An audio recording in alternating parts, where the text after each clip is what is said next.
Friends, আজকে আপনাদের সবাইকে স্বাগত। আজকে একটা স্পেশাল টপিক নিয়ে আলোচনা করতে এসেছি। আজকে আমাদের টপিকের বিষয় যেটা হচ্ছে যে রিসেন্টলি দেখবেন প্রচণ্ড সর্দি কাশি জ্বর একটা দেখা যাচ্ছে। তারপর দেখা যাচ্ছে অনেকে নিজে নিজে অ্যান্টিবায়োটিক নিচ্ছেন, কেউ ডাক্তার প্রেসক্রাইব করছেন, নেওয়ার পরও কাশিটা একটা পারসিস্টেন্ট থেকে যাচ্ছে। মানে শুকনো কাশি, মুখটা ঘর ঘর করছে, কিন্তু জ্বর নেই, কিছু নেই, বহুদিন থাকছে। এই ব্যাপারটা কিন্তু অনেকেই আপনারা ভুগছেন। এই বিষয়ে আমি কিন্তু কোনো টোটকা মানে ঘরোয়া কোনো আয়ুর্বেদিক জিনিস বা অন্য কোনো ধরনের জিনিস এই সমস্ত আলোচনা করতে আসিনি। আমি আপনাদের প্রপারলি যে সিস্টেম আছে, যে সিস্টেম আমাদের ইমিউন সিস্টেমের সঙ্গে যে রিলেশনশিপ বা ইমিউন সিস্টেম যেভাবে চলে বা যে কারণে আমাদের ঘন ঘন ঠান্ডা লাগে, এই ব্যাপারটা দেখতে হবে। আপনারা অনেকে জানেন যে সর্দি কাশি হলেই হঠাৎ করে আমরা অ্যান্টিবায়োটিক নিয়ে নিই, কিন্তু এটা কি ঠিক? অ্যান্ড আমি যেরকম আগের ভিডিওগুলো করেছি, যেখানে প্যান্টোপ্রাজোল, ওমেপ্রাজোল এগুলো নিতে নিয়মিত বারণ করেছি, সেরকম রুটিন সর্দি কাশিতে কিন্তু অ্যান্টিবায়োটিক নেওয়া উচিত না। এবার কেন উচিত না, এই জায়গাটা আমি একটু আসি। ধরুন আপনি ট্রেনে করে আসছেন কোথাও জায়গা থেকে, সেখান থেকে দেখতে পেলেন যে দরজাটা খোলা, আপনি গিয়ে দাঁড়ালেন।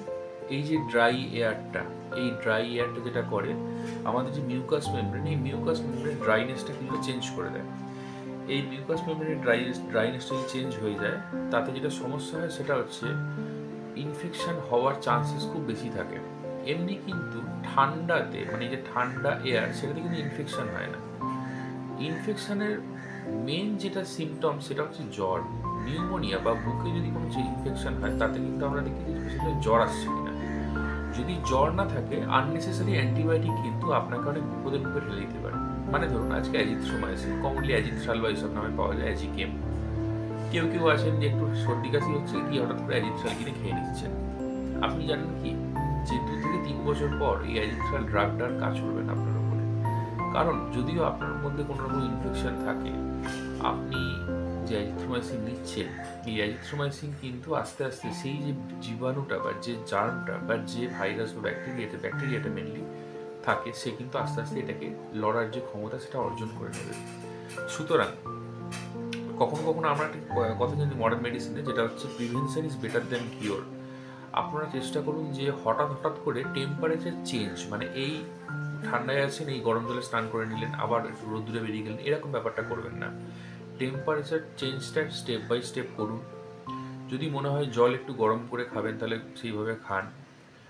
একটা জিনিস, গলা বুক এগুলো ঢেকে রাখুন, যাতে আপনাদের যে মিউকাস মেমব্রেন মানে হচ্ছে একটা বিশেষ ধরনের পর্দার মতো অংশ, যেটা নাক, গলা এই সমস্ত জায়গায় থাকে। এই জায়গাটা যাতে ঠান্ডা জিনিসে এক্সপোজ না হয়। আমি আগেও বলেছি, ঠান্ডা এয়ার কিন্তু কোনো ইনফেকশন করে না। কিন্তু একটা কথা জানবেন, ঠান্ডা এয়ার যে ড্রাইনেসটা চেঞ্জ করে দেয়, এই নাক বা গলার যে মিউকাস মেমব্রেন, সেখান থেকে কিন্তু কিছুটা ইনফেকশন হতে পারে। অনেক সময় দেখা যায় যে শ্বেত রক্তকণিকার মাত্রা কিছুটা অল্টারেশন হয়ে গিয়ে, যেটাকে আমরা হোয়াইট ব্লাড সেলস বলি বা ডাব্লিউবিসি বলে থাকি প্লেন সিবিসি প্যারামিটারের মধ্যে, তার থেকেও কিন্তু ইনফেকশন হয়। কাজেই সবসময় যে আপনার সর্দি কাশি একটু হচ্ছে মানে যে আপনি অ্যান্টিবায়োটিক খাবেন, সেটা কিন্তু ঠিক না। কমন কী কী চিকিৎসা আপনি নিতে পারেন, সেটা হচ্ছে, আমি প্রথমত বলবো যে কোনো একজন ডাক্তারবাবুর কাছে গিয়ে আপনার ওপিনিয়ন নিন। দরকার হলে আপনারা সরকারি হাসপাতালে যান, নিকটবর্তী যে কোনো স্বাস্থ্যকেন্দ্রে যান। একটা কথা জানবেন, সেটা হচ্ছে এর কিন্তু ট্রিটমেন্ট পুরোটাই সিমটোম্যাটিক, মানে যেমন সিমটম তার সেরকম চিকিৎসা। কখনো দেখছেন যে মাথা ব্যথা ব্যথা করছে, তার জন্য প্যারাসিটামল। কখনো মাথা ব্যথা ভারী হয়ে রয়েছে, দেখবেন এই জায়গাগুলো পিছন দিকটা মনে হচ্ছে ধরে আছে, কিছু একটা মনে হচ্ছে আটকে আছে বা ভারী ভারী লাগছে, নাক থেকে জল পড়ছে। এগুলো কেন হয় জানেন তো? এই জায়গাগুলোতে সাইনাস থাকে, এই জায়গায় সাইনাস থাকে।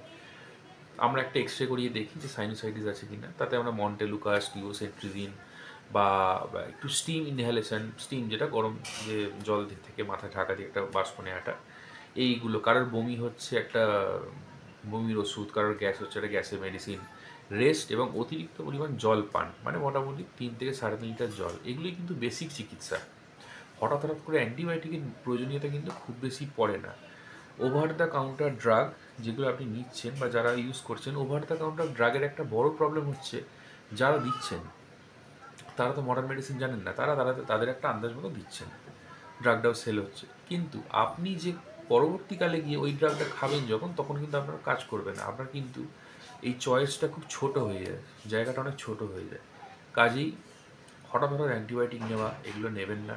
যদি কারোর কাশি সর্দি থাকে তাহলে বেসিক যে কাশির সিরাপ, মানে দেখবেন লাস্টে এলএস দেওয়া থাকে, যেটা হচ্ছে কফ তোলবার জন্য, আর একটা ডি দেওয়া থাকে মানে ড্রাই কাপ, মানে কফটাকে চাপবার জন্য। এই কাশির সিরাপগুলো 15-20 দিন নিতে পারেন। অনেক সময় আপনার N-অ্যাসিটাইলসিস্টিন ইউজ করি, যেটা কফটাকে একটু পাতলা করতে ইউজ করে। এগুলো কিন্তু 10 থেকে 20 দিন নিলেন, গরম জলে গার্গিল করলেন, স্যালাইন ওয়াটার যেটা বলি আমরা, বা না করতে পারলে হালকা নুন দিয়ে সেই জলটা গার্গিল করলেন, একটু আদা খেলেন। আদা কিন্তু একটা অ্যান্টি ইনফ্ল্যামেটরি অ্যাকশান আছে। অ্যান্টি ইনফ্ল্যামেটরি অ্যাকশান মানে হচ্ছে এই গলার এখানে ফ্যারিঞ্জাইটিস বা ফুসফুসে কোনো ইনফেকশান বা একটা ঠান্ডা লাগা ভাব, এটা কিন্তু আদা কিছুটা প্রিভেন্ট করে। কাশির ওষুধ বা এগুলো কিন্তু একটু লম্বা সময় ধরে নেবেন। কখনো কখনো দেখা যায় যে খিদে থাকছে না। করোনার পর কোনো কোনো পেশেন্টের 3 থেকে 4 মাস টাইম লেগেছিলো খিদে পুরোপুরি ফেরত আসছে। কাজেই এই যে খিদে আসাটা, এর কিন্তু কোনো রকম বেটার কোনো রকম কোনো মেডিসিন দিয়ে আনা যায় না। এই খিদেটা তখনই আসবে যখন আপনার শরীরের যে বায়োকেমিক্যাল প্যাথোলজিক্যাল প্যারামিটার ঠিকঠাক হবে। এই প্যারামিটারগুলো ঠিকঠাক হলে খিদে অটোমেটিক্যালি আস্তে আস্তে আপনার হবে। এর বাইরে কিন্তু অনেক ধরনের স্টেরয়েড ইঞ্জেকশন অন্য কিছু করতে যাবেন না, এটা কিন্তু আননেসেসারি হার্ম। যেটা মুখে ভালো লাগছে খান, বাড়ির বানানো খাবার খান। দরকার পড়লে আপনি একজন ডায়েটিশিয়ানের পরামর্শ নিন, ডাক্তারের পরামর্শ নিন। মনে রাখবেন হেলথ কিন্তু সব থেকে আগে। তার কাজেই যে টাকাটা আপনারা অনলাইন ওটিটি প্ল্যাটফর্ম থেকে ইউজ করছেন বা অন্যান্য পারপাস ইউজ করছেন নিজেদের বিনোদনের জন্য, হেলথের জন্য কিন্তু তার সামান্য অংশ রেখে দিয়ে যেতেই পারে। কাজেই এখন মডার্ন মেডিসিনের দিক থেকে দেখতে গেলে আপনারা নিজেদেরকে একটু ঢেকে ঢেকে রাখুন। যখন কোনো একটা জায়গায় যাচ্ছেন, খুব ক্রাউডেড প্লেস বা প্রচুর লোক আসছে, সেখানে মুখ টুকগুলো ভালো করে কভার করে রাখুন। কেননা অনেক সময় কফ যেটা আছে, কফ ড্রপলেটের মাধ্যমে ভাইরাল স্প্রেড খুব বেশি হয়। সাধারণত এই যে দেখবেন ঘরের মধ্যে সবাই আছে, একজন কারোর সর্দি কাশি হাঁচি নিয়ে এসে সবাই হঠাৎ করে দেখা গেল যে সর্দি কাশি হাঁচি নিয়ে গেছে। এটা কেন হয়? এটা কিচ্ছু না, এটা হচ্ছে একটা ভাইরাল স্প্রেড।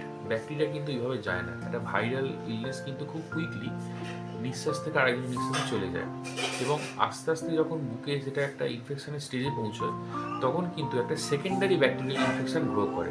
এই সেকেন্ডারি ব্যাকটেরিয়াল ইনফেকশনটাকে প্রিভেন্ট করার জন্য কিন্তু আমরা অ্যান্টিবায়োটিক দিই। মানে প্রাইমারি ভাইরাল ইনফেকশনের কিন্তু সেরকম কোনো অ্যান্টিবায়োটিক লাগে না। কখনো কখনো ইনফ্লুয়েঞ্জাতে আমরা ওসেলটামাভির এই ধরনের ড্রাগগুলো ইউজ করতে পারি। আপনি যে প্রাইমারি কেসেই নেবেন সেরকম না। সিমটোম্যাটিক ট্রিটমেন্ট নিন, গার্গিল করুন, রেস্ট নিন, পরিমাণ মতো জল খান, ডাক্তারবাবুর পরামর্শ নিন। এগুলো করে দেখুন। যদি মনে হয় যে পরের বিকালে মুখটা চাপ চাপ লাগছে, তাহলে ঠিকঠাকভাবে রক্ত পরীক্ষা করে ঠিকঠাক রাস্তায় চিকিৎসাটাকে নিয়ে যান। কাশির ওষুধ খেলে সেটা মোটামুটি চেষ্টা করুন 20-30 দিন মতন ব্যবহার করতে, যদি না কমে। কিন্তু আপনার কমছেই না মানে যে অ্যান্টিবায়োটিকের ওপর অ্যান্টিবায়োটিক চাপিয়ে অ্যান্টিবায়োটিকের ওপর অ্যান্টিবায়োটিক চাপিয়ে যাবেন, তাহলে কিন্তু আপনার হয়তো কোনো একটা প্লেসিবো কারণে কমলো, কিন্তু দেখা গেল যে প্রপার যে রেজিস্ট্যান্স সেটা কিন্তু ডেভেলপ করে গেল। পরবর্তীকালে সেই অ্যান্টিবায়োটিকটা আপনার কিন্তু চট করে ব্যবহার করা যাবে না।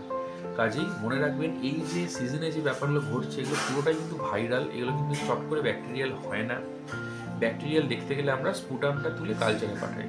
কালচারে যে অ্যান্টিবায়োটিক সেন্সিটিভ আছে সেই অ্যান্টিবায়োটিকটা আমরা ব্যবহার করি।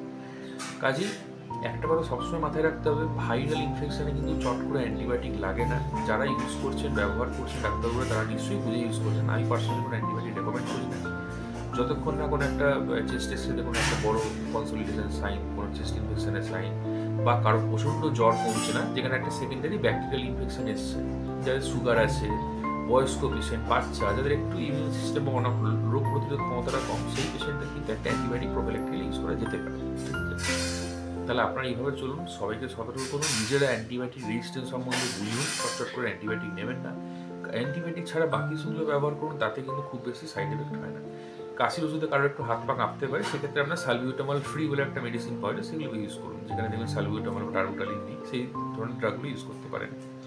Thank you so much. পরের ভিডিও দেখা হবে। আরও আপডেট পেতে চ্যানেলটা লাইক, শেয়ার এবং সাবস্ক্রাইব করুন। আপনারা সাবস্ক্রাইব করলে আমি মোটিভেশন পাবো, এবং নিত্য নৈমিত্তিক যে ঘটনাগুলো আসছে, একজন এমডি জেনারেল মেডিসিন প্র্যাকটিশনারের মুখ থেকে আপনারা ডিরেক্টলি জানতে পারবেন যে কোনটা করা উচিত, কোনটা করা উচিত না। এতে আপনাদের বাজেট যেরকম কমবে, সেরকম কিন্তু আপনারা একটা বেটার হেলথের দিকে এগিয়ে যেতে পারবেন। Thank you so much. রাখছি।